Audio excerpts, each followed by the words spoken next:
So we can start, I think? Yeah, sure.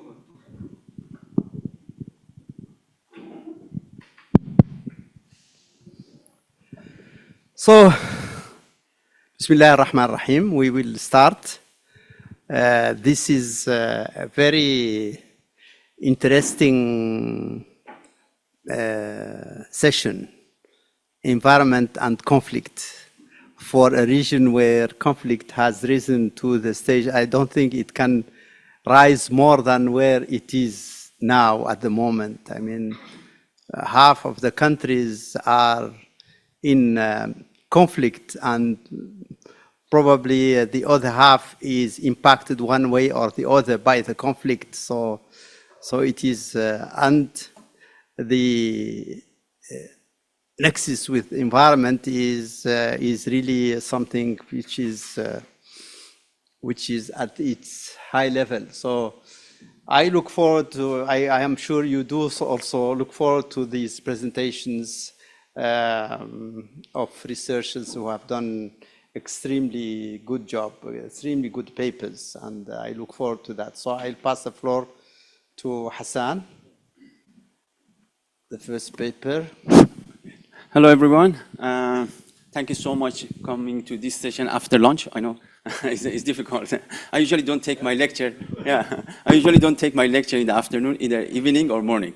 So that's the hard time. I try to make it fun a bit. This paper is co-authored with Professor Farzanegan from Marburg University in Germany and myself at Western Sydney University in Sydney. In this study, we utilize the World Value Survey data. I'm sure you're familiar with that. They collect the social and cultural values across the world. So we want to understand how satisfaction or dissatisfaction with environmental quality and amenities can affect people's preference for revolution, not actual revolution, taste of revolution.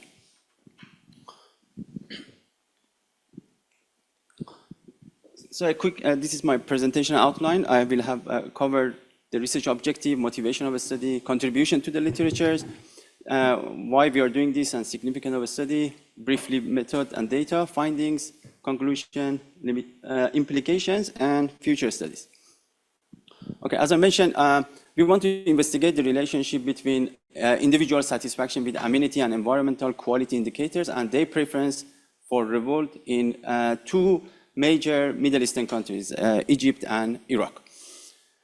So we want to understand whether the taste for revolt is lower or higher for individuals who are satisfied with the public service. In public service, world value surveys include some question about individual satisfaction with healthcare, physical beauty of the cities, transportation system, and schools. For environmental quality, they ask people whether are you satisfied with the air quality and the water quality. Okay, why we choose Iraq and Egypt? Because they have experienced so many revolution and uprising over the last centuries, like most of the Middle East countries. But these two, because they have a geopolitical importance in the regions, we focus on these two countries. And the other thing is the data is available for these two countries. And the latest uprising is Arab Spring in 2011. So during and after Arab Spring, several studies try to understand why people prefer to vote or revolt in the countries. But there is no empirical studies on there is a lack of empirical work on individuals' preference towards revolt in Middle East regions with the recent data set. Oh, sorry.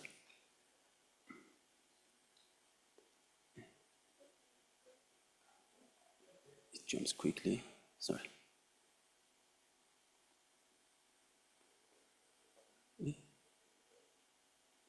Okay. So, and then why we want to focus on environmental qualities and amenities. The environmental degradations, air and water pollutions, inadequate and mismanaged public infrastructure have been key challenges for most of MENA countries over the past decades, according to the World Bank. And the average urban resident in the MENA region breathes air that exceeds safe level of pollutant by more than 10 times compared to other regions. This is again from the World Bank. And some of these countries, the environmental degradations cost them about 3% of their GDPs. And also the environment quality, the environmental degradations, especially water shortage, has an impact on violent protests and violence in the regions. Recently, one of my colleagues did a study about the impact of water shortage on street fighting in Iran, and he found a very significant relationship. What we want to contribute to the literature is that there are so many studies that they want to look at the determinants of revolution in different countries. Mostly they look at the macro level variables like a GDP, income inequality, civil freedom, and also they look at the individual's factors, like each individual's characteristic, like a gender, age, marital status, education, and religiosity. But there is a lack of a study to look at the satisfaction with these amenities and environment and taste for revolution. And then the other contribution is that we are providing some insight on the determinants of revolution in two countries. One of them is resource dependence, another one is non-dependence of the resources, so Egypt and Iraq. And also our study contributes to the literature on impact of satisfaction on environment and other social and behavioral variables. Why, the significance of a study is that understanding citizen taste for revolt is crucial to prevent and anticipate revolution and uprising in two major economies. And of course, because of the geopolitical location and importance in global energy, they get more important for the study. And there are some studies showing that people preference for revolution is positively correlated with revolution in coming years. Okay, so when they ask people about their preference for revolution, if it's positive, in coming years something uprising happen.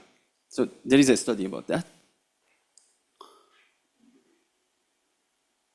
Okay, what's our data? Our data coming from World Value Survey, the recent one. So as you know that World Value has 7 waves of data from 1980s until now. So every 3 to 4 years, they collect the data from 70, 80 countries, and they have a good sample, and data set is free, available online. You can download it and do a lot of studies. So for the Egypt, they collect 1,200, and same for Iraqi sample, 1,200.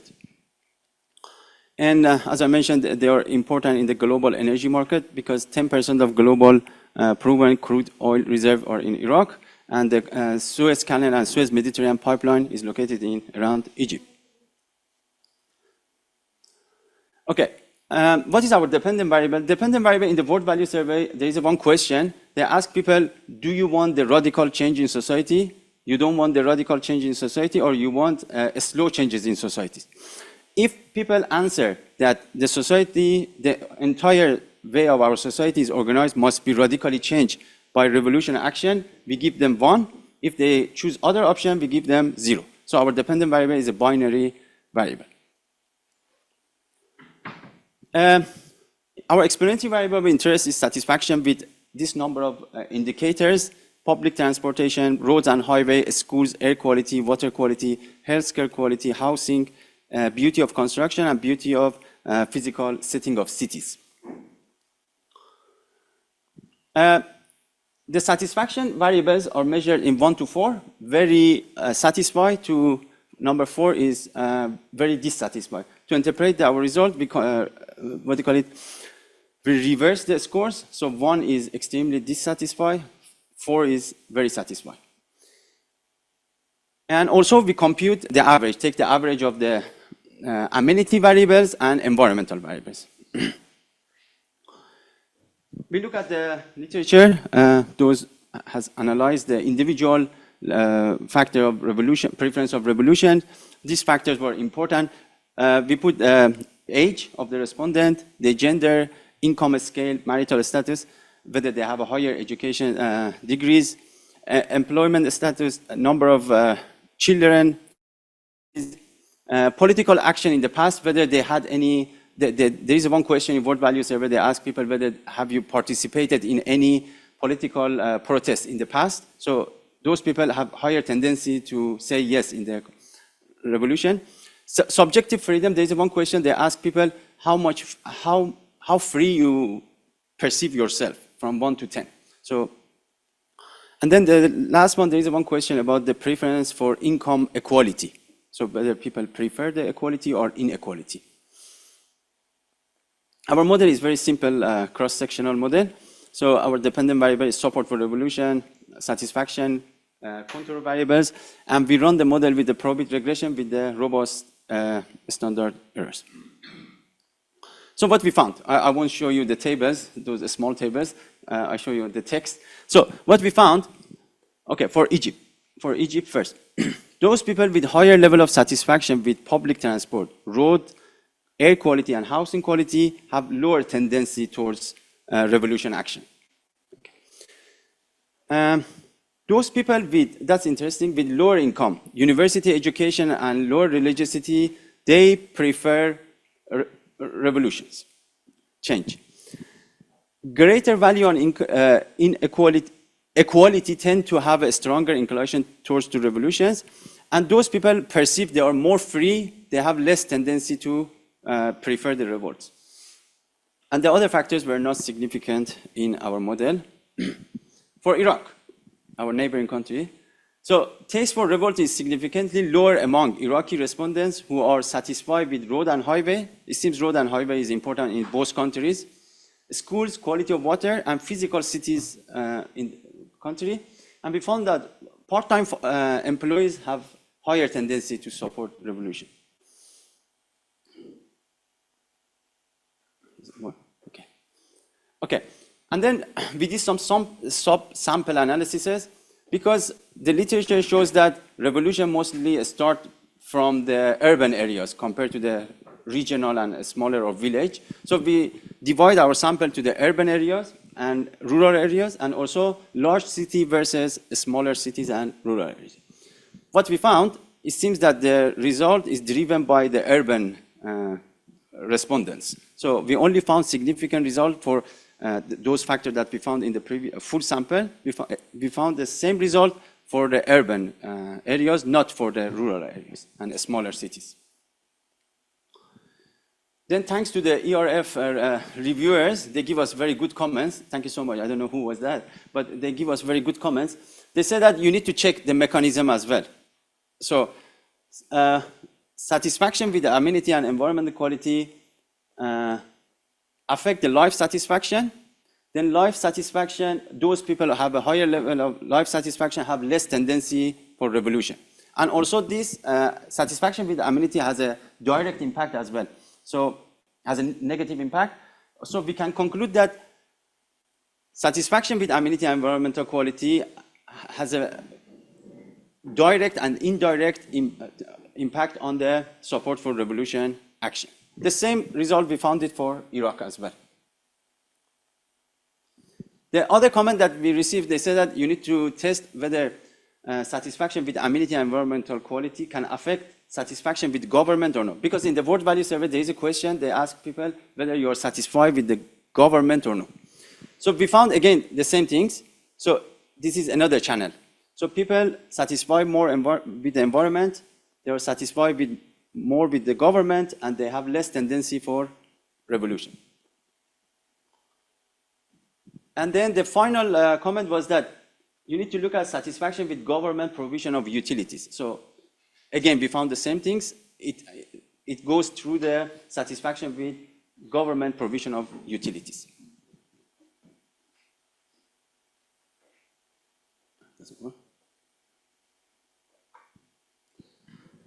Okay, in conclusion, we used the word value survey data from Egypt and Iraq. We found that individuals who are in two countries, individuals who are satisfied with amenity and environmental quality tend to have a stronger inclination towards revolution in Egypt and Iraq. This result is particularly evident in urban areas. And as I explained about Egypt and Iraq already, so what is the implication? So for the implication is for Egypt, congestion and air quality is a main concern for the residents of the Egypt. So this should be resolved. to reduce their preference for revolution. For Iraq, water scarcity and water shortage is the main concerns. And World Bank already recommended that some obsession for the Iraqi governments, but I don't know whether they will implement it or not. So they need to improve the quality of water and access to water to reduce people's tendency for revolution. And in this study, unfortunately, we just have a cross-section data. We don't have a panel data longitudes. If we could have it for the next round from the same people, we could do some panel data analysis and found some causal impact. But this is, we can't claim the causal, but it's like a cross-sectional result.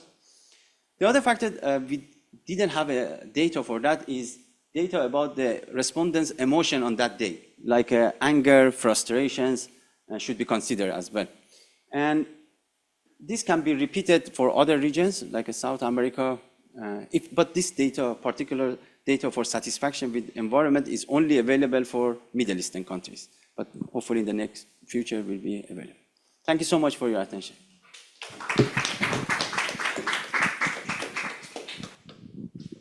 Thank you so much for the excellent presentation.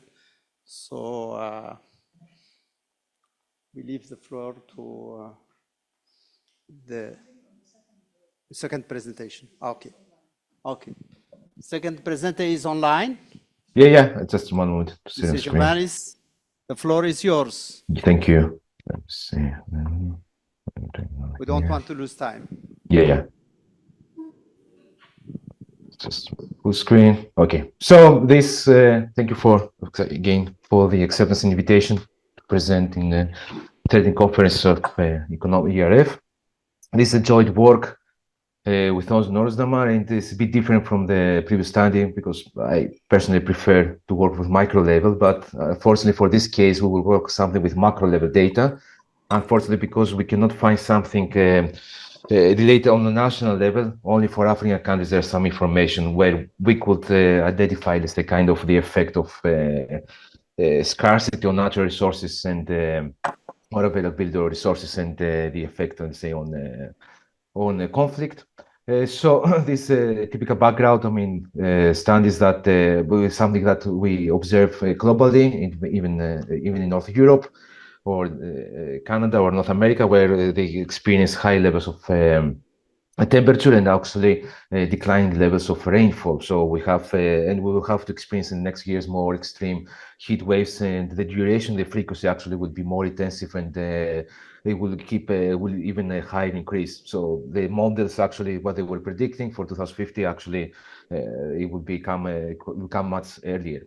So there is at least in the literature there are I don't have time too much to expand this, but there are two let's say hypotheses they develop, and both they can explain why the resources or the combined with the climate change can affect the conflict, where the one is that when we have abundant actually natural resources, so actually there's a conflict who is going to control maybe the particular lake or maybe petroleum, oil, this, or when it says natural resource, of course includes coal, minerals, or metals and oil, but also it refers to availability of water supply, rivers and lakes. And the second, actually, which is also very common, it can explain the conflict, is when we have a lack of resources, or when there's a lack of water, especially, can create more conflicts and, of course, violent events.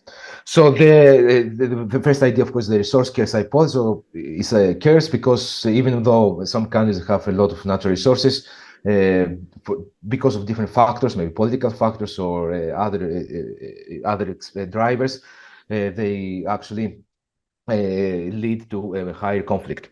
So this is especially when we talk about okay, not only MENA region, but also with Africa, especially in Africa, this huge problem again with the food security.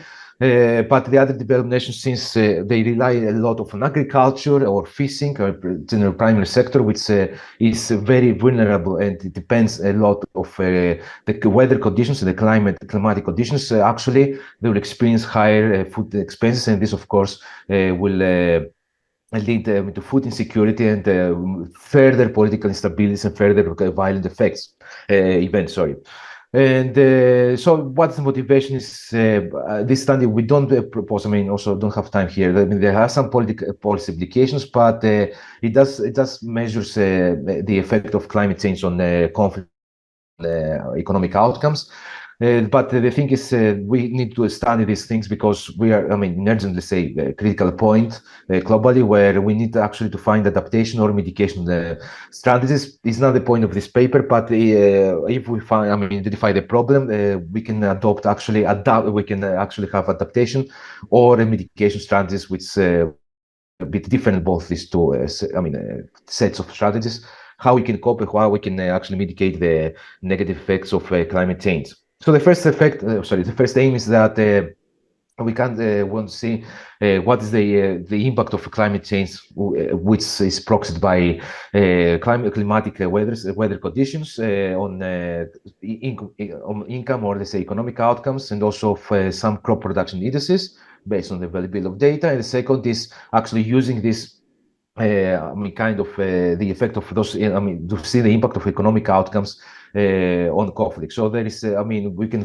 do the two sides, how the conflict can affect the economic outcomes, but also there are studies that explain the reverse, where the economic outcomes can affect the conflict. So here is just a bit literature review. There are many mixed findings, but generally here we talk about the livestock, about the crop production, how it drops by how it can change, how can be so much vulnerable based on changes on temperature and rainfall and precipitation, and how is increasing the food prices or producer prices, and further increases, of course, the food insecurity. This is a simple model. There are, of course, here some limitations.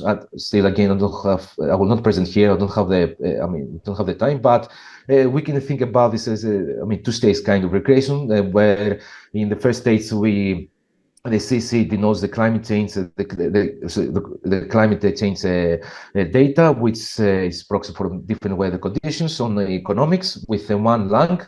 And then we take kind of these field values of economic outcomes, and we want to see how affect the conflict. Of course, here is a bit simple. We took the lag just to try to avoid, to infer causality. But there is also other measures we could do, maybe to take the average of the last 5 years of weather conditions before the record of economic outcomes or the conflict, or we can take maybe the standard deviation or moving averages of weather conditions. There are also other things we can, how we can measure the weather, how we can include the weather conditions in the regression. So the conflict, as I said, is a dummy variable in this case, where it's either is conflict or not, and maybe there's also other conflict. We can take the number of fatalities, maybe, how many people they have been passed away or something, and then we have again the fixed effects. So actually what we do, we just kind of instrument the economic outcomes with climate change, which is proxied by weather conditions, where measured here. Let me see. Oh, sorry, sorry, I have to jump a bit here because anyway. So I have different weather conditions. We use as instruments on economic outcomes, and then we're trying to see how the economic outcomes actually can impact the conflict. So. Also, additionally, we do some controls, maybe it's not very proper, but based on literature, the population and military expenditures can be some other main drivers of conflicts. So in the question two, so with the previous slide, we additionally in this vector X actually, we include also the population and the military expenses. But again, it's a country level data. It's not much, there of course the heterogeneity, geographical insight within this country, but unfortunately we couldn't find something at least to focus on one country and would actually identify the geographical heterogeneity of resources in its location. So again, we say again, intensification why we employ IV approach because of unobserved of reverse causality, of course, can be. All this can be issues, and if the conflict also can reduce the availability of food or increase the food insecurity, and of course this will have another impact of on economic outcomes.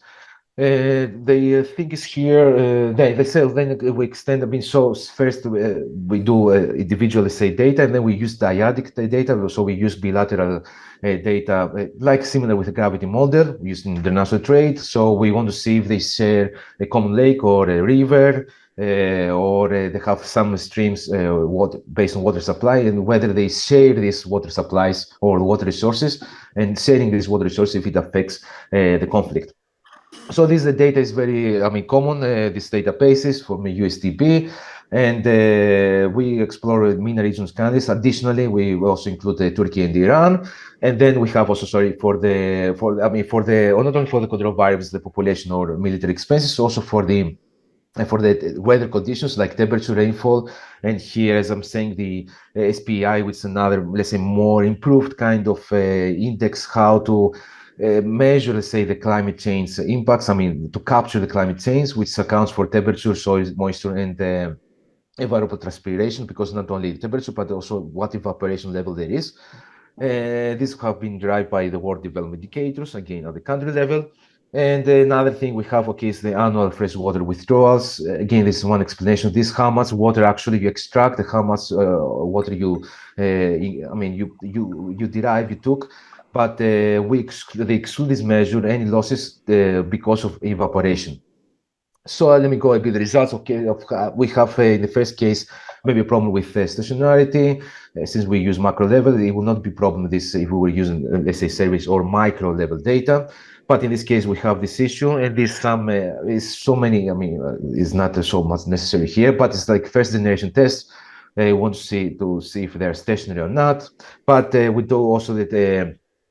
Test for cross-sectional dependency if there is, and actually we reject the null hypothesis. So we say there is, I mean, we conclude that there is actually cross-sectional dependence between the countries, and we run just the second generation unit test. But just go to the estimate. So here we have the first stage regression, the equation one, and we find in both cases, I mean, in most cases, that the precipitation has a positive effect on economic outcomes or the food index, livestock index. So it means it has a positive effect in a positive way, and cereal yield, and also in some cases the temperature can be negative or maybe insignificant, but in some cases also can be non-linear. So it does mean, for example, in logarithm of GDP, it does mean there's a linear relationship between temperature and GDP, but temperature can be good at some point. But when I don't remember now what is the temperature, how much is the decrease. If it passes this, I mean, if it's really too high, after that we see experience of loss of the livestock index or loss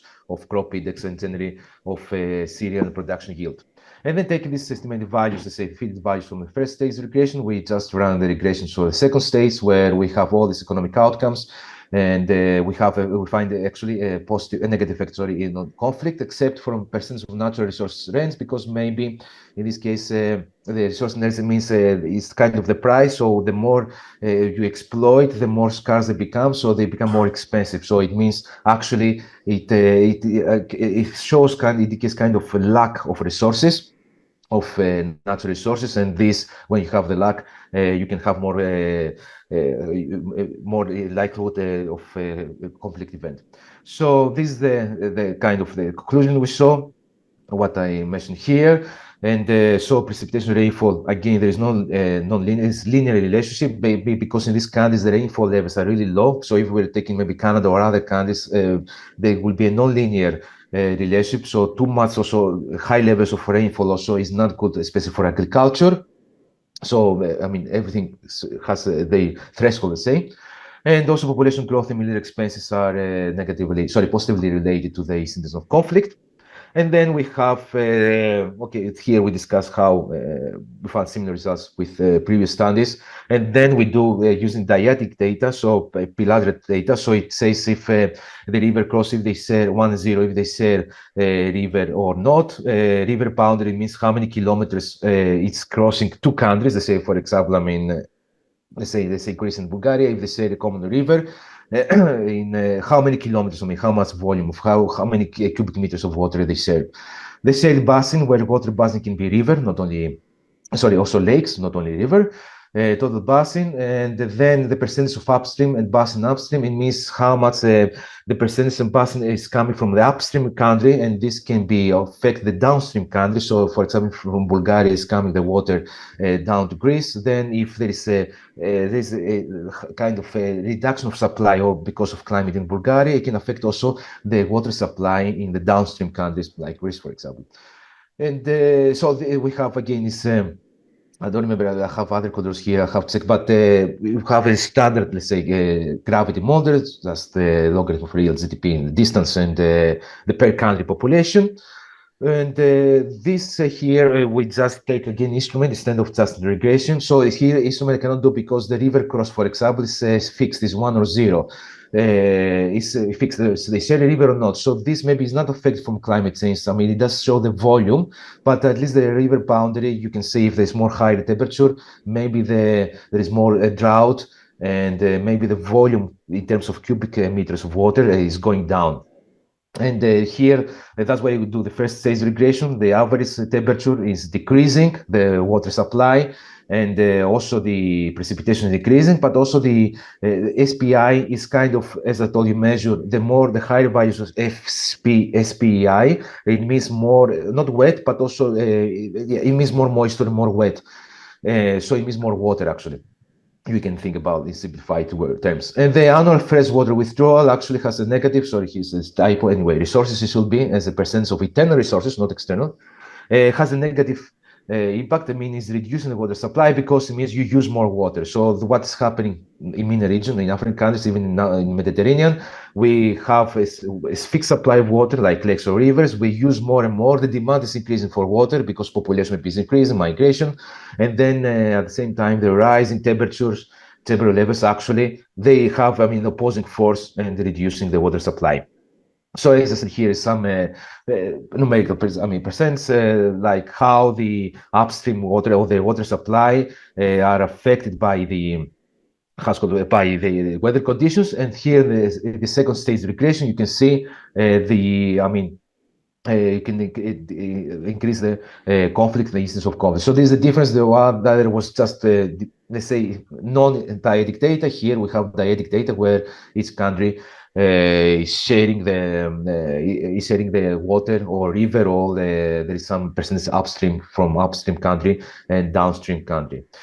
So yeah, thank you. I mean, of course, there are some implications, as I told you before, and also there are some limitations, especially how maybe we can measure the weather conditions, maybe the 5 years average before, or maybe the standard deviation. But I will stop here just to meet the time. And thank you. I'll stop here.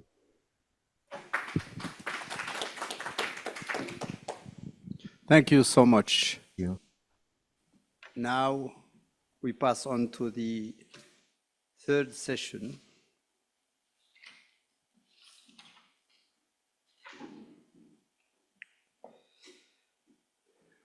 Presentation on Disaster Resilience Index for MENA. Hello. Hello. You are Ali? Yeah, Ali. Do I take this one? Do I need it?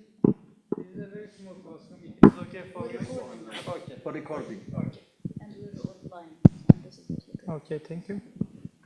Can use this one. Okay. We'll see if I have to intervene so that we have something next. Thank you very much. Yes, go ahead. Okay, good afternoon. Good afternoon, everyone. My name is Ersin Dinçer. Today, I will talk about Disaster Resilience Index for MENA countries and its impact on economic losses. My co-authors are Abdullah Demir and Nergiz Dincer. Abdullah Demir and I work as an associated professor in Civil Engineering Department in Abdullah Gül University, Turkey, and Nazira Nergiz Dincer is an economic professor in TEDU.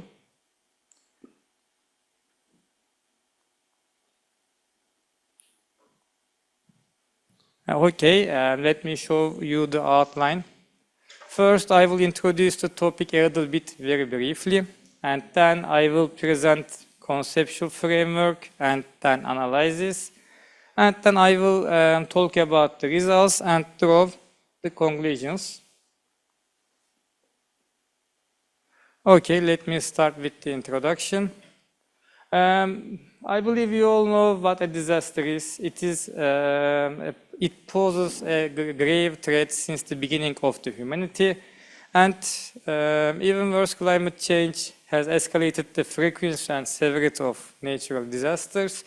Maybe earthquakes are not affected by the increase of the climate change, but floods or landslides are heavily affected. I believe you all noticed that lately we encounter actually a very heavy precipitation causing flash floods in some parts of the world. So these are very affected by the climate change. And in the last 20 years, around 7,000 natural disasters have incurred losses of roughly $3 trillion, according to Khan et al. And disaster resilience aims to mitigate the impact of natural disasters and related losses.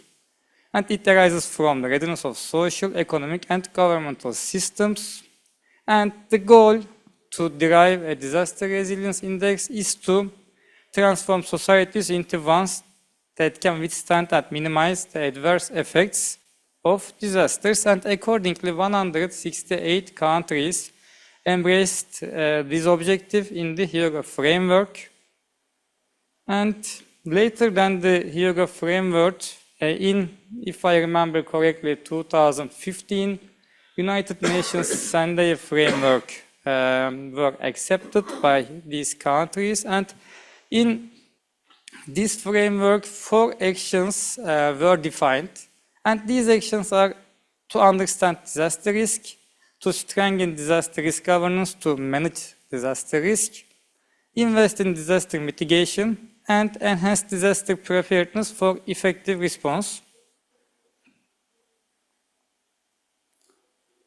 So, our purpose is to derive a disaster resilience index for MENA countries, and our objective is to provide a comprehensive insight into disaster resilience in the region. And actually, there is a study that lately created a disaster resilience index for the world, for globally. So, what is the difference of our paper from this one? Actually, in that study, many MENA countries were not included. So, in our study, we introduced a comprehensive disaster resilience index for MENA countries that were omitted by Khan et al.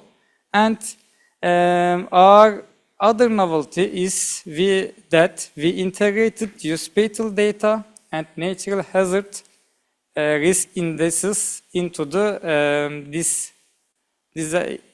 dimensions of disaster resilience index. And so we actually combined engineering perspective with social sciences. And let me talk about the conceptual framework very briefly. Disaster resilience concept was first rooted in the study of Holling in 1973.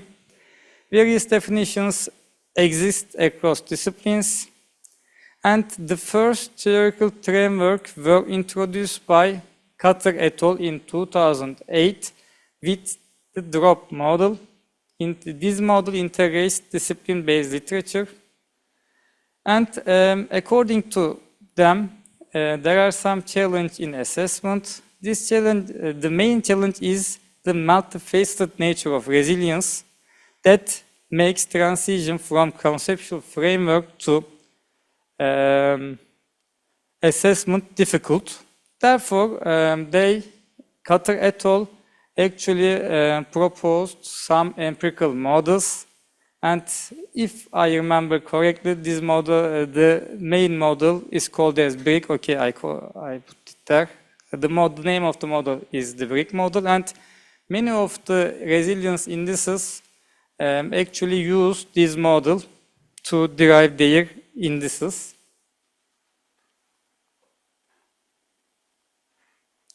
Sorry. Okay. And here you can see our the data we used and our methodology. Actually, as I already told you, our research objective is to develop a tailored disaster resilience index for MENA countries, encompassing 10 dimensions and 76 indicators. And our methodology, we took data from between 2010 and 2022. And this data covers different dimensions that I will show you later. But in the methodology, we first visualize the data and then normalize it. And then we just took the principal components of this data to create the disaster resilience index for each country in MENA region. We use MATLAB to do that. Okay, here you can see the dimensions, the indicators, and the data sources. Let me just tell you the dimensions, the name of the dimensions. If you wonder, I can turn back to here, or you can just take a look at our paper. The dimensions are economic resilience, social resilience, institutional resilience, infrastructure resilience,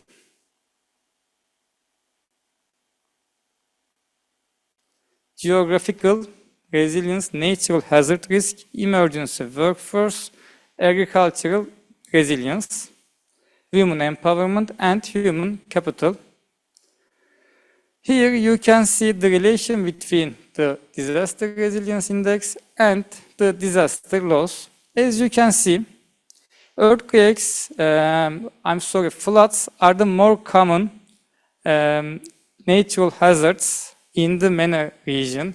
But the most deadly one is the earthquake. And in the right side, you can see the countries which were affected by these natural hazards. As you can see, Yemen, Iran, and Turkey suffered a great damage.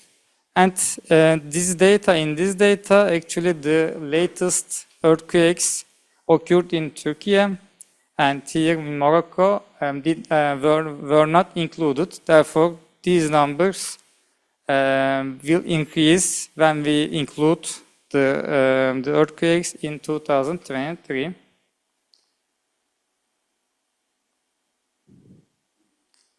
And let me continue with the results. Here you can see the disaster resilience indices for different countries.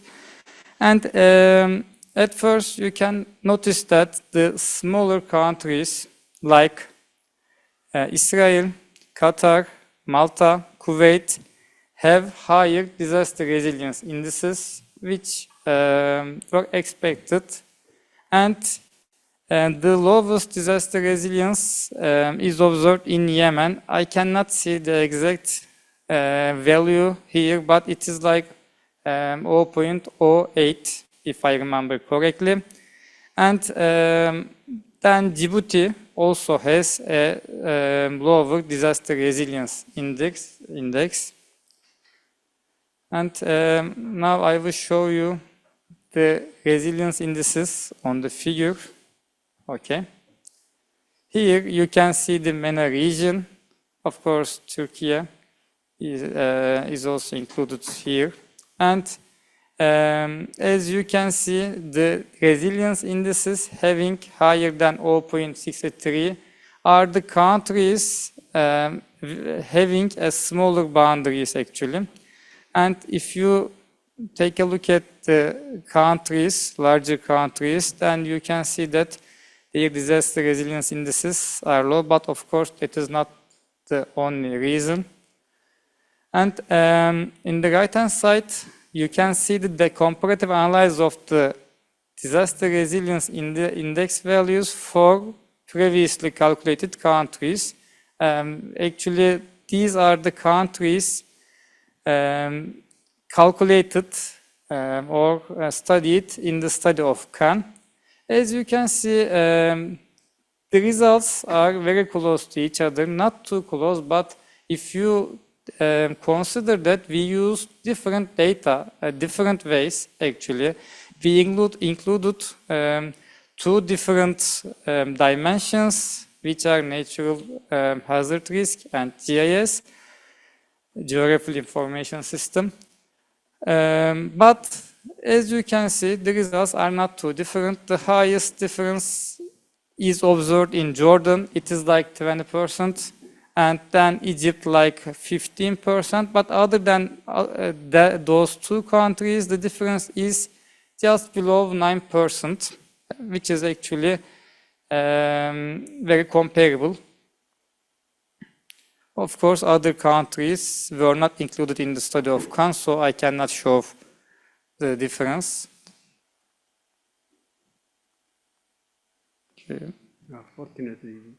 Okay, here you can also see the disaster resilience index versus the number of fatalities due to natural hazards. And actually, this is a very good finding because this result indicates that with the increase in disaster resilience index, the number of fatalities due to natural hazards decreases. Therefore, countries may think to increase the disaster resilience index to lower the number of deaths or other losses.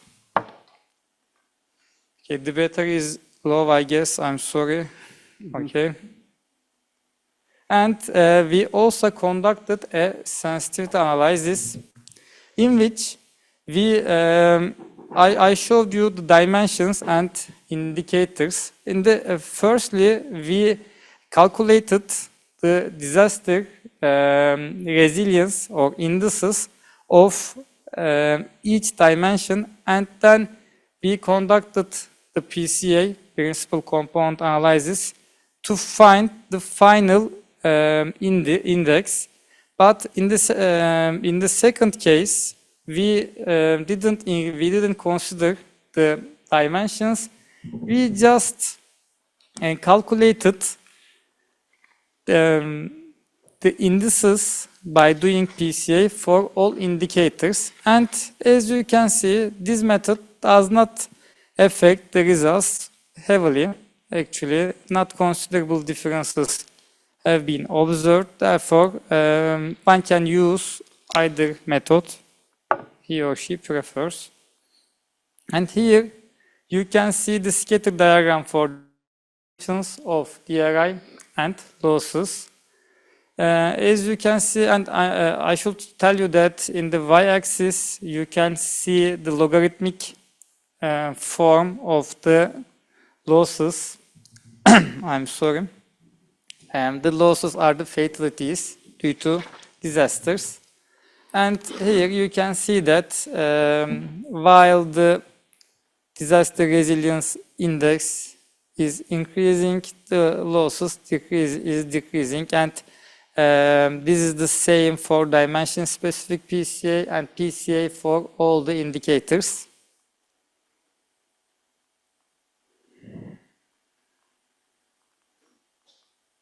Sorry.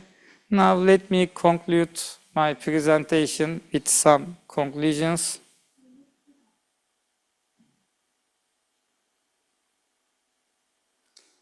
Okay. As I told you at the beginning of my speech, we developed disaster resilience indices for the countries in this MENA region. And we used 10 dimensions and 76 indicators.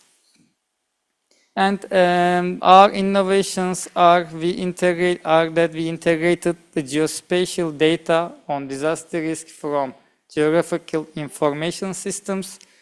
We incorporated the natural hazard risk index into the calculation of DRI. And our key findings can be seen here, and we found a diverse landscape of disaster resilience in MENA region, and we observed an inverse correlation between DRI and total deaths from natural hazards. And also we conducted a sensitivity analysis. And for the policy implications, DRI aids in prioritizing interventions and resource allocation, and countries can work on their resilience, disaster resilience index to be in alignment with Sendai framework and Sustainable Development Goal 13, recommended for enhancing resilience and reducing losses. And before ending my presentation, I should tell you that we haven't completed actually our study yet. We are trying to just correlate the economic findings, economic data with the disaster resilience index and other engineering stuff with it. So any help can be very appreciated by you. Thank you very much. Thank you. Thank you, Mr. Ali, for the Thank you very much. very good presentation. Although we in the UN have our own classification of countries, we call it Arab region, and it doesn't include countries like Israel or Iran or Malta or so on. And it includes countries like Mauritania, like Sudan, and so on. And the World Bank has another division, they call it Africa and North Africa, MENA region, and so on. So there is a little bit of the differentiation among that. And also, just an advice, in this presentation, depending on the audience, it's not advisable to put maps, because there is always a contentious issue about maps. So I leave the floor to the discussant to put. So do I use the mic? Yeah. Yes. I would like to sit so I can use the mic and have my notes in front of me.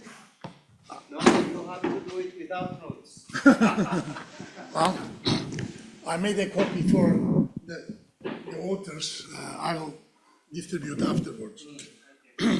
Okay, well, first of all, let me, is this working? Yes. Yeah. First of all, let me congratulate all the authors. The papers are very interesting and very good. So please take my comments as an attempt to make good papers even better, you know. So let me start with the first one. Does satisfaction with amenities and environment influence taste for revolt in the Middle East? They have very interesting results, but I think there is a problem with how the variables are measured, so that would make results a little bit suspect, you know. Now, mainly discrete variables are used as if they are continuous. For example, people are asked whether you are very unsatisfied, fairly unsatisfied, fairly satisfied, or very satisfied, and they gave them numbers from 1 through 4. That implies if you are very satisfied compared to somebody very dissatisfied, you are 4 times happier, which may be or may not be the case. In other words, if they ask the participants, rate your satisfaction level from 1 to 4, then the person can write 3.62 or 1.5 or 1.75. That would be correct. Otherwise, this is an assumption you are building into the model. You know, so the proper way to handle it is to use dummy variables. You need 3 dummy variables, using one of them as the base. That's the way to do it. Now, the same thing applies to the income. You know, there is 10 income groups. Those are not income levels. So, top 10% is given the value of 10, and the lowest decile is given the value of 1. It implies somebody on the top 10% has 10 times the income as the first decile. That is not the proper way to do it. A proper way, in my opinion, is to create 9 dummy variables using 1 as base. If you think 9 is too many, then you can reduce the number income distribution to 5, and then use only 4 dummy variables. But now, what I'm suggesting is more than just improving the estimation. It also brings into the model non-linearity. You know, for example, income level from the lowest decile to the highest decile, it does not go linearly, monolithically downwards. There must be a threshold level after which it levels off. For example, if you are slightly above middle income level, maybe it doesn't make any difference as far as your revolutionary fervor is concerned. I don't know whether I'm making it clear. And the same thing applies, like very satisfied and fairly satisfied. The difference between them may not be that much, you know. No, yeah, I mean, you have to do it. But most problematic problem is you base your results on the average of satisfaction with all the indicators. Now, that's like giving away the problem. You are assuming every indicator is of equal importance. You know, that cannot be the case. In fact, the purpose of the paper is to find out which aspects are important, which ones are not. So best way to do that is to put all the indicators, not one by one, all of them, and estimate the results jointly. But there's a high correlation between... Yeah, I know, but I mean, that's a problem with your data, but your method, you cannot say I'm putting only one because they are correlated. Now, the result of that would be you would have weights associated. You can even as a byproduct come up with an index, you know.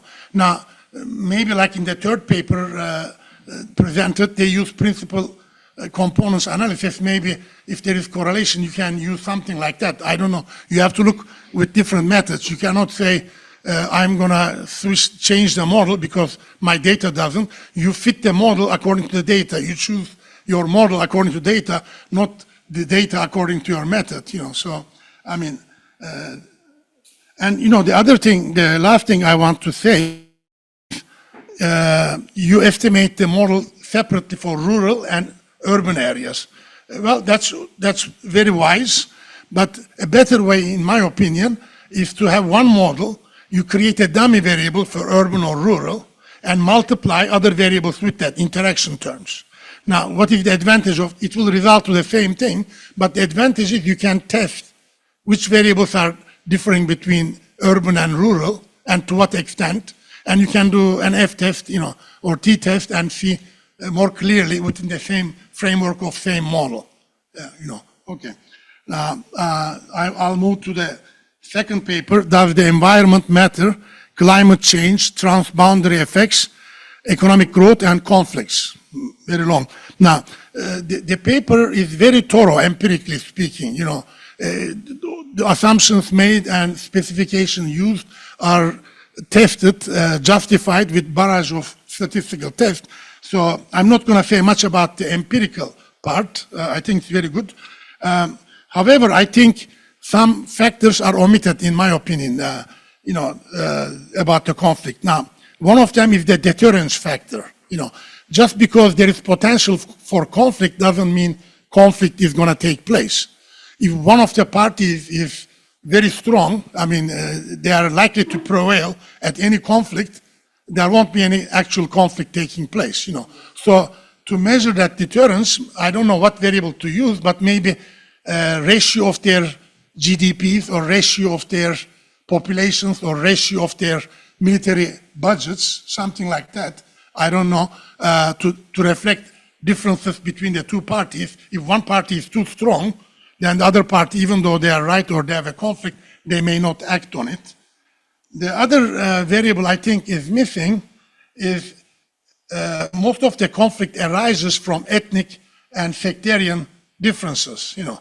So one thing that can be done is use an index that shows the diversity in ethnicity and sectarianism, you know. Like in Iraq, there is Kurds, there is Turkmen, there is Arabs, you know, there is Sunnis, there is Shiites, you know. So that makes you more prone to conflict, you know. And minor point, in the equations, in the probability equations, they use logarithm, squares of log average temperature and annual freshwater withdrawal. However, I'm curious why they did not use square of average precipitation, you know, because too much precipitation is bad as well as too little precipitation.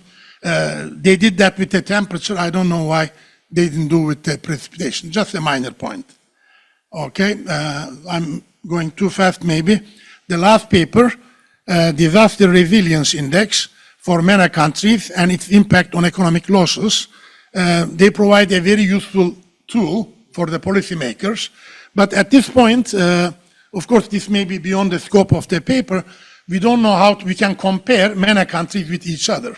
We can say we are at the top of the MENA countries or something, but we don't know how it compares to the rest of the world. So we have no reference point. Maybe in another paper it can be, if there was one for Japan or for US, then we can say how MENA countries compare. Otherwise, if MENA, I'm not suggesting that, but if MENA countries are in a different league, lower league, than the other countries, West European and North American or Japan, Australia, then it's no consolation to be best or second best in a lower league, you know, so we cannot be happy with that. Yeah, and the paper does not provide information about most useful tool they come up with, and that is the weights given to the different indicators and different dimensions. You know, it will be nice to have a table, and that will help the policymakers. They will know which aspects are most important. They can devote resources accordingly, you know. And related to that, another thing I think would be useful is for each country, they don't have perfect scores. What made them get less scores than they could have? In other words, what aspects kept them away from getting a good score? And that would help the policymakers to know, okay, this is where we are lacking and that's where we have to allocate resources. The way it is now, that information is withheld, but it doesn't require any other work. They already have it, just put it on a table, and that will be very useful too.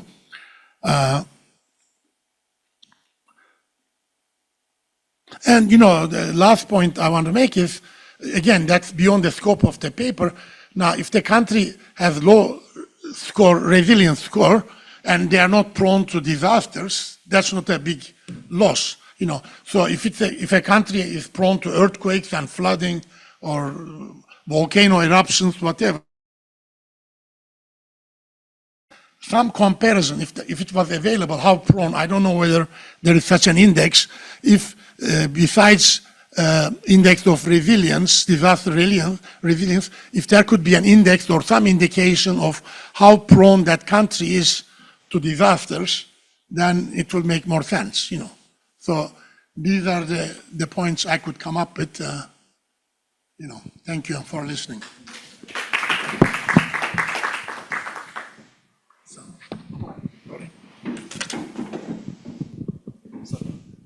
Thank you very much. Thank you for the comments. This is really insightful and interesting. It doesn't diminish the quality of the papers and the presentation that we really commend and congratulate you for. But still, there is always comments, good comments as well.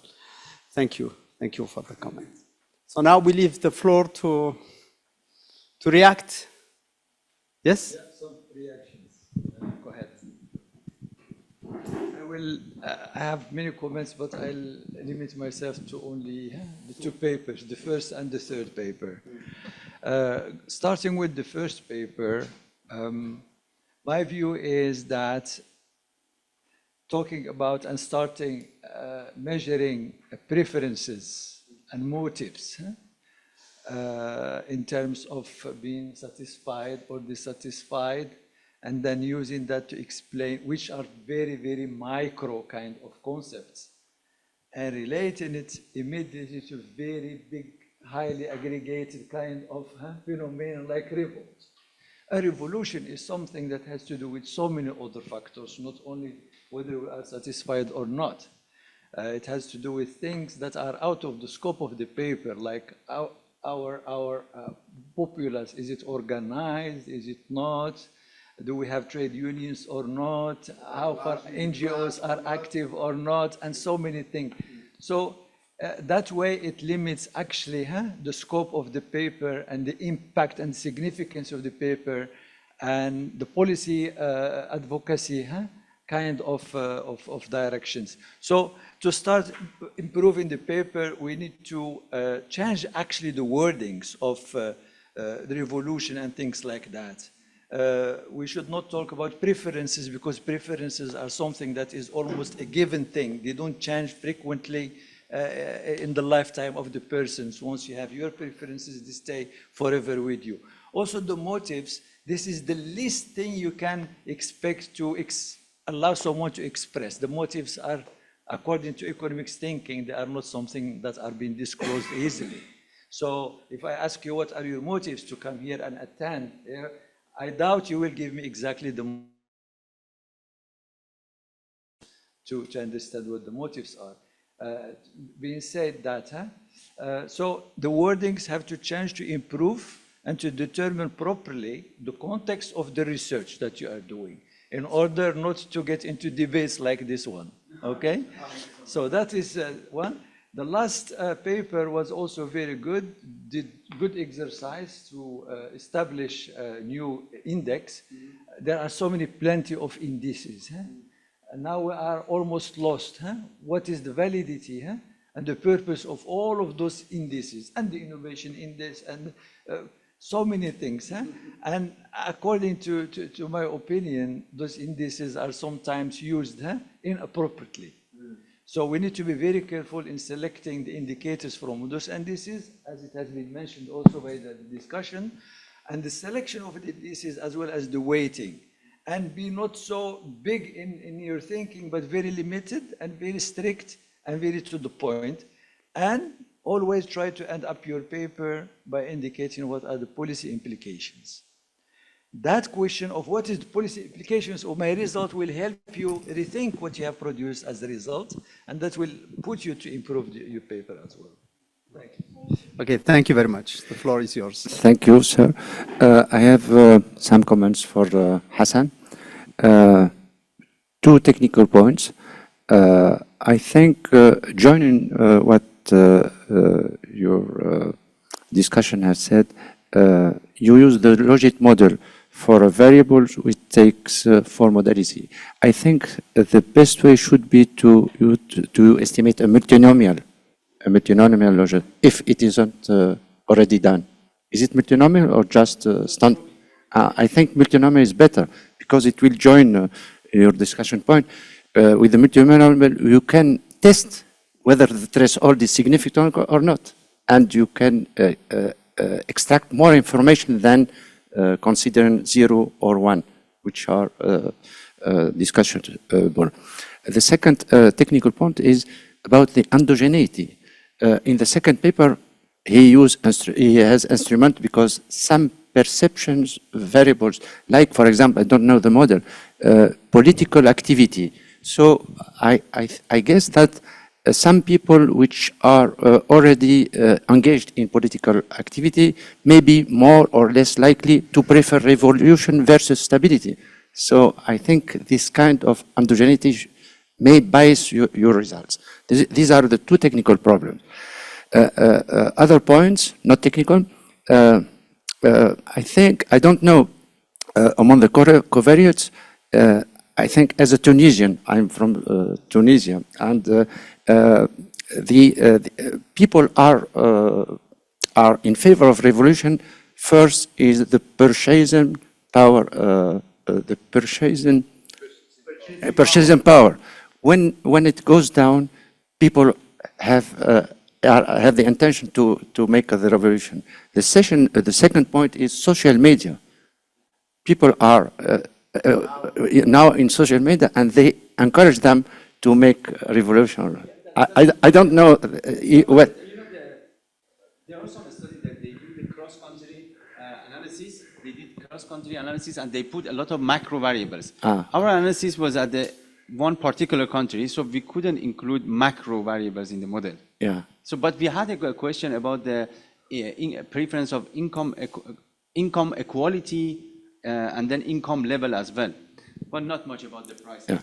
The responses of the last point after the last point is according to your results, it is surprised that surprised or not surprised that the two-logit model for two different countries, the coefficient of the model of the covariates are not the same. So I guess that as a Tunisian, if I want to predict what will happen tomorrow in Tunisia, should I take the equation of Egypt or the estimated model for Iraq, which is more closer maybe to to predict the revolution? You can take the estimated model conditional on some covariates. For example, in some districts or in some countries, policymakers could use your results to predict what will happen tomorrow. For us, conditional on some factor. It could be very interesting for policymakers, your model. Thank you very much. Okay. Okay. Who else?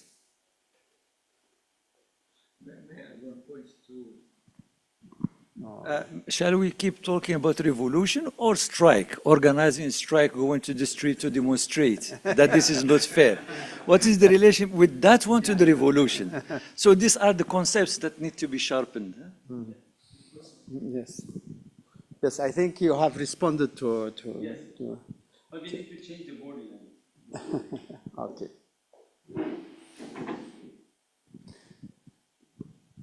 Do you want to have some comments? Yeah, okay, great. Okay, thank you for the comments. They are about economics, so I will just... Okay. So let me go ahead. Actually, thank you very much for your valuable comments. All of them are very to the point, and we have to improve the paper, we know. Actually, the version that we sent was a bit lacking, we know, but since then we have improved the paper. So we have a kind of comparison with the other countries, because there was another index which was Khan et al. I mean, we tried to compare it with our index, although they are not similar. We tried to see if we did something similar or not. So it's like a robustness analysis. But for the other, yes, you're right, we have to write another paper for the complex one. So definitely we have forgotten the weights and we will provide them. But we did something like, we are trying to compare the sub-indices, and we are trying to give some rates to the countries in order to which areas should they improve themselves. Is it economics, is it institutions, etc.? I think that's like a policy implications for the others. So I think that would work for the policy implications, but if you have some other suggestions, we would be very happy to hear that. That's for your question as well. And this prone to risk idea, actually, we added this into the DRI. So it is affecting the disaster resilience, because if there is no disaster happening within the country, I mean, this affects if they are resilient or not. They are they are directly resistant because there is no crisis or less crises are happening. But it seems to be that things are changing. Maybe we should be adding something like a climate change indicator. That's just coming into my mind. So thank you very much again. Thank you. Thank you very much. We will pass on the floor to Mr. Giovanis. I think he's I can. still online. Yeah.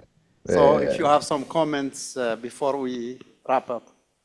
No, thanks for the comments. I mean, I can consider this about, so for the rainfall, as you mentioned, I don't remember if we write in the paper, but already mentioned the presentation is insignificant relationship. So when we tried squares, square terms of how's called the SPI or temperature. We try to see if it's significant or not. I mentioned in the presentation, I think, I don't remember if we do also on the paper. The other one is really useful. What you say for ethnicity actually is kind of ethnic fractionalization. So you can say ethnicity as a percentage of population. because technically yes. But the problem is what now? For instance, there is no, I mean, unfortunately, if we do in UK, because I work a lot for UK data, German data, Swiss data, in micro level data in the service, they have the religion, you have your ethnic background, you have your racial background. So you can be an Ukrainian, but you can be, or I don't know, Italian, but also you know the race. Maybe you're a Black African or Middle Eastern or Arab.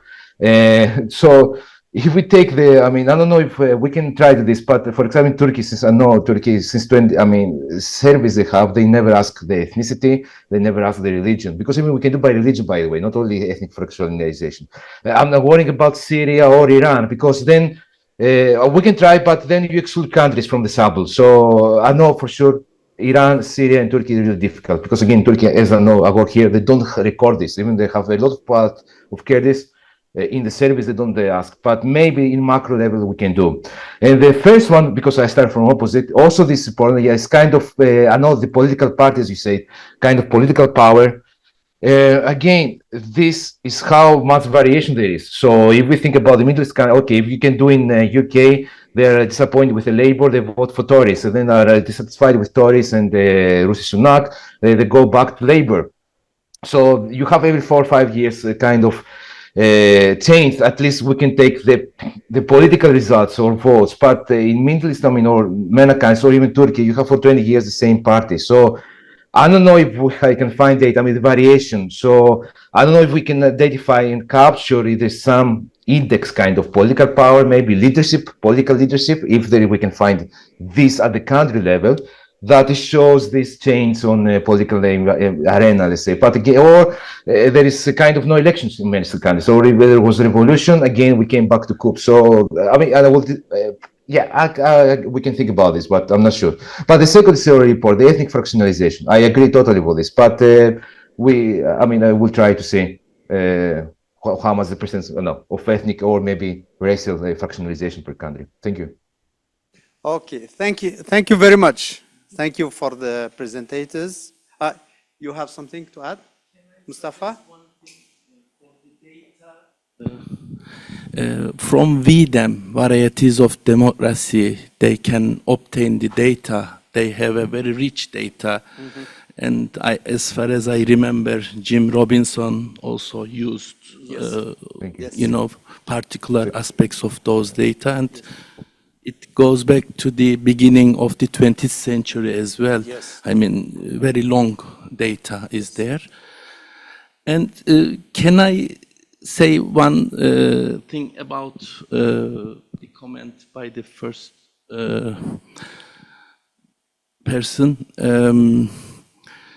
Regarding the preferences, I think context matters, and when we think about behavioral economics and the, accumulated empirical evidence from that literature and the related ones, we need to consider the changes in preferences, especially these days. As you all know, we are highly vulnerable to the ICT technologies and to the social media, and we are highly affected from the peer groups. So I don't think that it is quite steady. Linear. Yeah. Thank you. Thank you very much, Mustafa. Thank you all for the presentation, for the interventions, and thank you for your valuable comments, and enjoy.